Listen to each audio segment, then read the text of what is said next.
दोस्तों, आज है 11 फरवरी 2022 और आज 11 फरवरी से करंट अफेयर्स के जितने भी इंपॉर्टेंट क्वेश्चन बन सकते हैं सारे हम इस वीडियो में डिस्कस करेंगे और हर क्वेश्चन से रिलेटेड इंपॉर्टेंट फैक्ट्स भी मैं आपको बताऊंगा।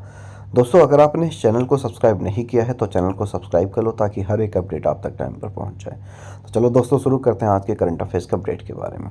आज का पहला जो अपडेट हमारा, राजस्थान के कोटा चंबल रिवर फ्रंट पर स्थित करने हेतु कितने हज़ार किलो का सबसे बड़ा घंटा बनाया जा रहा है? तो सही जवाब है 82,000 किलो का। इसके बारे में बात करेंगे। तो राजस्थान के कोटा चंबल रिवर फ्रंट पर दुनिया की सबसे बड़ी घंटी का निर्माण किया जा रहा है। निर्माण के साथ ही Guinness Book of World Record में 3 रिकॉर्ड इसके नाम हो जाएंगे। इस घंटी की ज्वेलरी का वजन तकरीबन 25,000 किलो है, वह भी घंटी के साथ ही कास्ट होगा। इस प्रकार इस घंटे का कुल वजन अब 82,000 किलो का हो जाएगा। तो एग्जाम में अगर इस टाइप का क्वेश्चन है तो इसका आसानी से आप जवाब दे सकते हो। अब बात करेंगे हम अपने अगले पॉइंट की ओर। अगला जो क्वेश्चन है, आईपीएल फ्रेंचाइजी अहमदाबाद ने टीम का नाम निम्न में से क्या रखने की घोषणा की है? तो सही जवाब है गुजरात टाइटंस, यानी अहमदाबाद जो आईपीएल की नई फ्रेंचाइजी टीम है उसको गुजरात टाइटंस के नाम से जाना जाएगा। इसके बारे में बात करेंगे। तो भारतीय प्रीमियम लीग आईपीएल की नई फ्रेंचाइजी अहमदाबाद ने अपनी टीम के नाम का घोषणा कर दिया है। आईपीएल की इस नई टीम का नाम गुजरात टाइटंस रखा गया है। इस टीम का सीवीसी कैपिटल के पास मालिकाना हक है। सीवीसी कैपिटल ने 5,625 करोड़ रुपए में अहमदाबाद की फ्रेंचाइजी हासिल की थी। कितने में? 5,625 करोड़ रुपए में। आईपीएल 2022 का ऑक्शन 12 फरवरी और 13 फरवरी के बीच बेंगलोर में होने वाला है। तो अगर एग्जाम में इस टाइप का क्वेश्चन आए तो आप इसका आसानी से जवाब दे सकते हो। हम चल रहे हैं अपने अगले क्वेश्चन की ओर। अगला जो क्वेश्चन है, समुद्र तल से 10,044 फुट की ऊंचाई से गुजरने वाले निम्न में से किस टनल को Guinness Book of World Record में दर्ज कर लिया गया है? तो सही जवाब है इसका अटल टनल रोहतांग। कहाँ पे? अटल टनल रोहतांग। इसके बारे में बात करेंगे। तो अत्याधुनिक तकनीक से तैयार भारत की सबसे महत्वपूर्ण सामरिक महत्व की अटल टनल रोहतांग का नाम वर्ल्ड बुक ऑफ रिकॉर्ड्स की तरफ से प्रमाणित किया गया है। समुद्र तल से 10,044 फीट की ऊंचाई पर गुजरने वाली अटल टनल की वर्ल्ड बुक ऑफ रिकॉर्ड्स ने आधिकारिक तौर पर दुनिया के सबसे लंबी यातायात टनल के रूप में प्रमाणित किया है। इसके अलावा इस टनल की लंबाई 9.2 किलोमीटर है। सीमा सड़क संगठन, जो कि बीआरओ कहा जाता है, के महानिदेशक लेफ्टिनेंट जनरल राजीव चौधरी ने पुरस्कार प्राप्त किया है। तो एग्जाम में ये इंपॉर्टेंट क्वेश्चन आ सकता है, तो आप इस पॉइंट को नोट कर लीजिए। हम चल रहे हैं अपने अगले क्वेश्चन की ओर। अगला जो क्वेश्चन है, विश्व बैंक के पूर्व सलाहकार प्रदीप शाह को निम्न में से किसका अध्यक्ष नियुक्त किया गया है? तो सही जवाब है फाइजर इंडिया का। इसके बारे में बात करेंगे। तो औषधि कंपनी फाइजर इंडिया ने प्रदीप शाह को निदेशक मंडल का चेयरमैन नियुक्त करने की घोषणा की है। वे 3 फरवरी को इस्तीफा देने वाले RA शाह का स्थान लेंगे। यानी इससे पहले कौन था चेयरमैन? इसके पहले कौन था कंपनी का निदेशक मंडल? आप ये थे RA शाह थे। अब इनके स्थान पे कौन बन रहे हैं? आपके प्रदीप शाह। इसके बारे में बात करेंगे।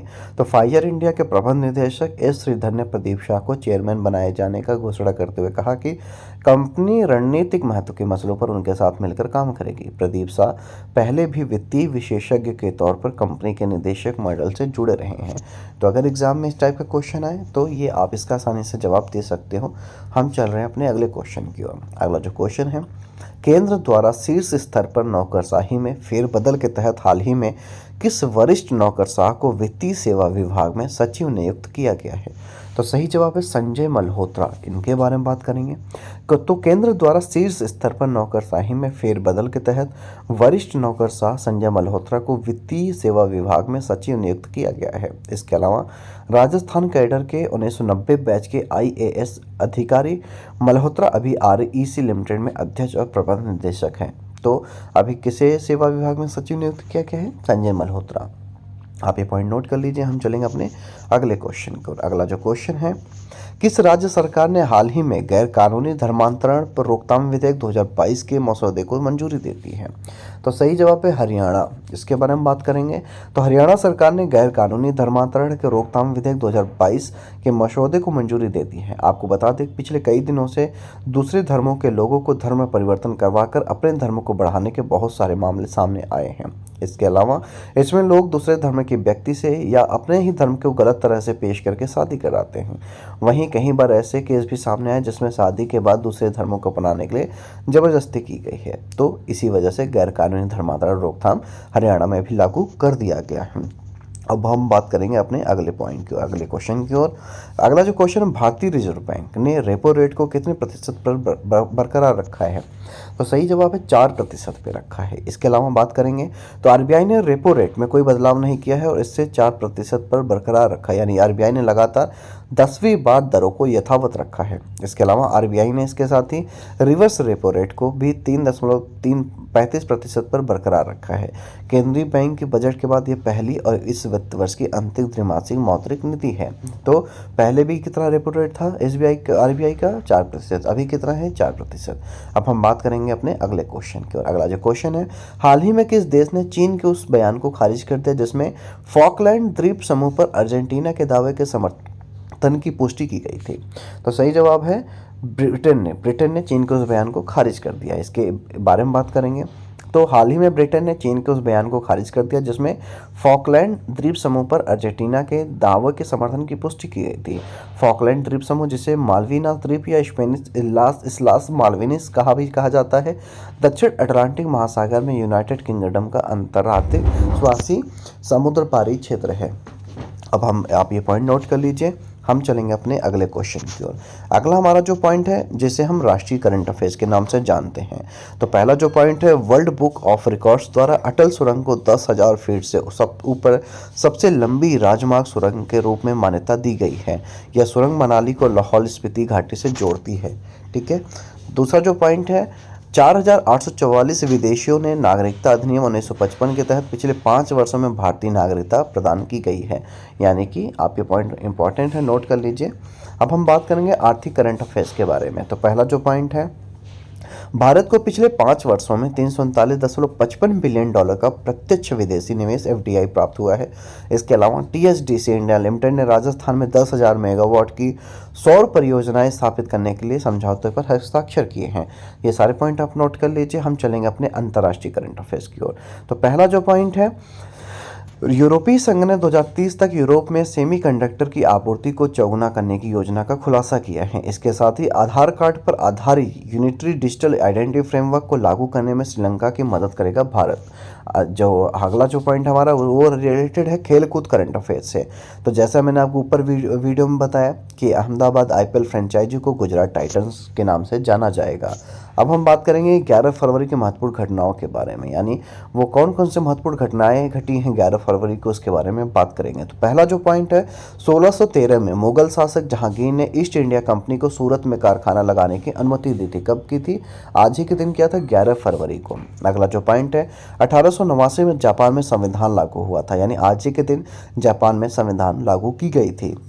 इसके साथ ही 1933 में गांधी जी के हरिजन वीकली का प्रकाशन शुरू हुआ था। कब हरिजन वीकली का प्रकाशन शुरू हुआ था? 1933 में, आज के दिन यानी 11 फरवरी वाले दिन। ठीक है।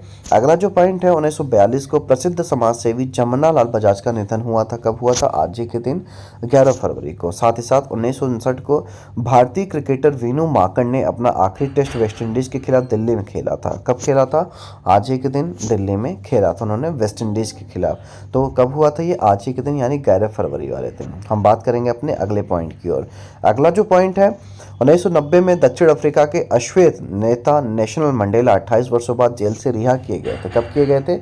आज ही के दिन, यानी 11 फरवरी वाले दिन। इसके अलावा 1997 में भारतीय खगोल भौतिकविद जयंत वी नार्लिकर 1996 के यूनेस्को के कलिंग पुरस्कार से सम्मानित किए गए थे। कब किए गए थे? आज ही के दिन, यानी 1997 में।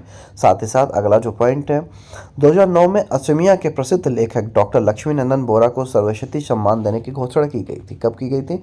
आज ही के दिन, यानी 11 फरवरी को। अब हम बात करेंगे 11 फरवरी को जन्मे व्यक्ति के बारे में, यानी वो कौन कौन से इंपॉर्टेंट लोग हैं जिनका जन्म आज के दिन हुआ था। तो पहला जो पॉइंट है, 1917 को टी नागी रेड्डी, जो कि भारतीय क्रांतिकारी थे, इनका जन्म कब हुआ था? 1917 को। और इनके मृत्यु कब हुई थी? 1976 को हुआ था। दूसरा जो पॉइंट है, 1750 को तिलक मांझी, जो कि भारतीय स्वाधीनता संग्राम के पहले शहीद थे, इनका जन्म कब हुआ था? आज ही के दिन, 1750 को। साथ ही साथ 1901 में दामोदर स्वरूप सेठ, जो कि भारतीय क्रांतिकारी रह चुके हैं, इनका जन्म कब हुआ था? आज ही के दिन हुआ था। अब हम बात करेंगे 11 फरवरी को हुए निधन के बारे में। तो पहला जो पॉइंट है, 2015 में विष्णु विराट जो कि हिंदी तथा ब्रज के सरस गीता दोहाकार एवं प्रतिष्ठित विद्वान रह चुके हैं, उनका निधन कब हुआ था? 11 फरवरी को 2015 के दिन। ठीक है, 2015 में 11 फरवरी वाले दिन इनका निधन हुआ था।